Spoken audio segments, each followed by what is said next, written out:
Hey guys, first regardsman here, and so I'll be talking about the brand new Power Axe buffs coming to patch 11.0 Space Marine 2, currently on the public test server. Now, patch 11.0 will officially come out towards the end of November. I've had a lot of people ask me, like, when is the patch coming out? When will I be able to play the new mission? But that's the official release date for now. We don't have, like, an exact date, but, end of November. That's the point.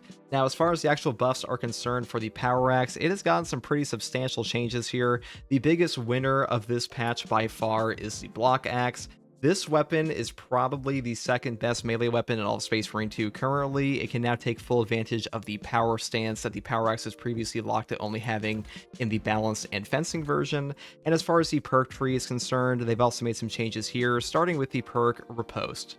Overhead strike damage after performing a power backstep is doubled. Now, previously, this perk would just allow you to use an overhead after power stance. That is now a built-in feature of the weapon, which is a great change because this perk was pretty trash before.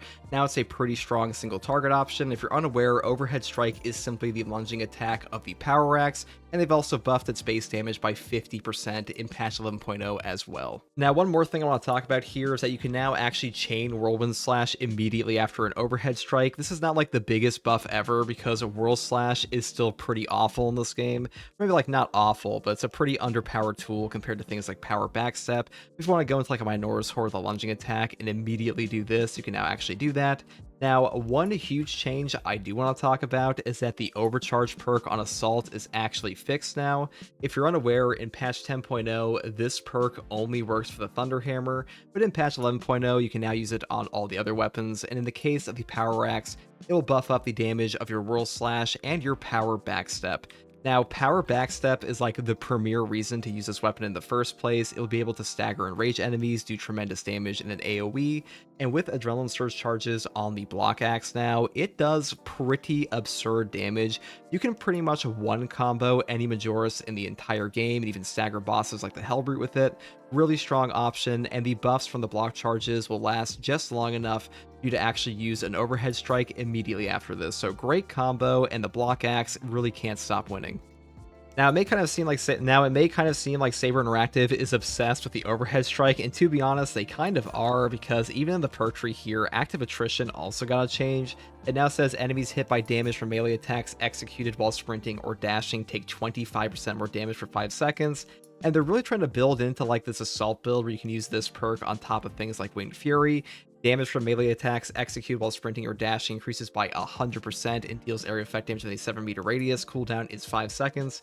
This is kind of a niche build. I do think both this perk and this perk are stronger in Winged Fury, but Saber Interactive is kind of like on the path of making the overhead strike just like a major option for the Power Axe, which is pretty cool because, like I said before, Riposte is a pretty strong perk versus bosses and stuff like that, and this perk, or excuse me, this Block Axe also has the best scaling of any weapon with the perk here, Concussive Force, or I should say the Shield Bash, because Shield Bash is like one of the strongest tools on the Bulwark currently, and the damage is peak with the Block Axe for whatever reason, but it's just the way Space Marine 2 operates right now, and these buffs really affect this tremendously. And of course, Bulwark can't stop winning as well, because he has an overcharge perk built into the Prestige perk tree, so he also gets all that extra backstep damage on top of things like the Shield Bash scaling, so really strong option for him. Now, the Vanguard class also benefits from the Power Axe a ton because Power Backstep will take him out of range for his grapnel in a lot of cases. And one of the most annoying things on this class is using your grapnel and like getting stuck in front of an enemy and stuff like that. So having any option to like properly position yourself away from the enemy is pretty strong. And pretty much every version of the Power Axe is strong on the Vanguard currently. And as far as the perk tree for this weapon overall is concerned, a lot of people ask me, like, should I take the top or bottom row? It really depends what kind of build you're trying to make. Like, for fencing, I would generally go down the top path, but as far as the beginning of the perks go, I would just take these two perks on any build whatsoever, because first of all, the perk up here, Perpetual Speed, melee attack speed increases by 5%. This barely does anything for any build. There's like no notable DPS increase at all. And the next perk here, Confident Stance, while in Power Stance, you do not lose control from heavy hits and can't be knocked back. This is super redundant on pretty much every class that has the Power Axe, because the Vanguard here has upper hand, and the Bulwark has Armored Advance and Merciless Resolve.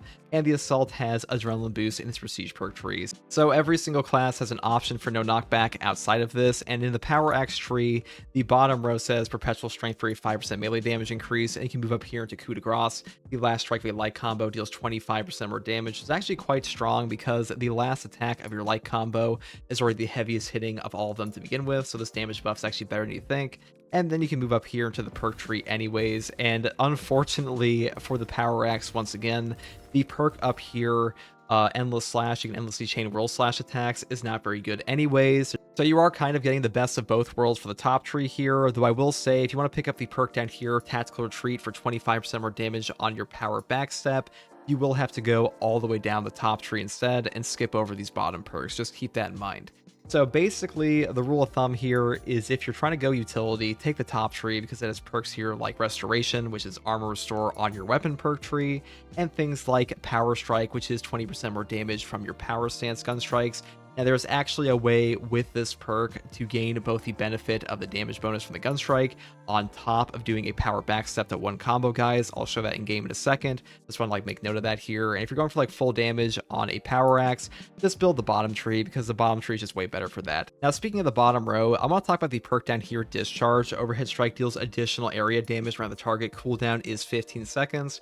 Now, the area damage for this is actually electric, which is kind of funny in the game files, but on top of that, this will basically double the damage your overhead strike does, and half of that will come from the discharge effect, and the other half is from the base hit of your weapon here.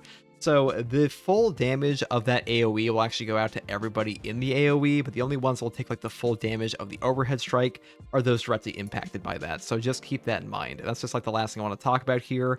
Now it's time to go into the actual testing arena, showcase some options. All right, so here we are in the testing arena made by Hypex. I'll have a link to this in the description below. We're going to showcase the bonus gun strike damage you get out of Power Stance on the fencing version with the top tree. So our regular gun strike damage will do, if we can actually get it here, it will do 210 damage. Now, if we wait a second afterwards, we will get the 253 damage, which is the bonus damage of our gun strike. Now, or from the top tree. Now, you can actually get the power stance immediately after this and the bonus damage here, because you see we got the 90 damage off the power backstep on top of the 253 damage dealt from the gun strikes. If you time this properly, you can get both the power backstep and the gun strike buff, which is quite useful. That allows you to one combo any Majoris in the game. I just wanted to showcase this since a lot of people don't even know this is possible, that there's any delay at all. So I can see that time we didn't even get it properly. But the point is, if you properly time this, you can get both your massive gun strike buff and your power backstep. All right, so here we are on the testing arena again to showcase the block axe. So that's 2 Adrenaline Surge charges into a 1 combo riposte. It is kind of dumb how much damage this can actually do. Now, I'll spawn against a Hellbrew in a second. One of the bigger issues on this, though, is that you can kind of get animation lock. Like, let's say if 2 Sword Warriors are trying to, attack at the same time, the Power Stance does take some animation time to pull off and can lock you into that stuff, so that's kind of a negative here. But I'm going to show that against a Ravener because Raveners are a little easier to actually showcase this against. So these guys are one of the most annoying things to parry there. You see, we missed the parry on the second one. That's one of the most annoying combos in this whole game. That's kind of an issue with both the balanced fencing and block versions of this weapon. But either way, you can still do a tremendous amount of damage to these guys. See, he's already dead. That's basically, what, 4 hits off of our Adrenaline Surge. So very strong attack. Even here against everybody's favorite Hellbrood, you can even chunk boss HP now. So first off, you get a single attack here. They'll do another one, and then you power wave into riposte. Now we do have that double damage, but that is a lot of damage for just 2 charges, and you also stagger him in the middle of that. So that stagger can even knock them out of attacks like that and such. So really powerful option. Also really good if there's a ton of flying Zangors around these guys. It's actually my preferred weapon versus Chaos in the Vanguard currently for that reason, even the Assault at times. So hopefully this video gave you a bit of an idea of how the buffs actually function in game now. The official patch will be out at the end of November, like I said before. And if you like content like this, subscribe for more. And as always, thank you for watching. Take it easy. Bye.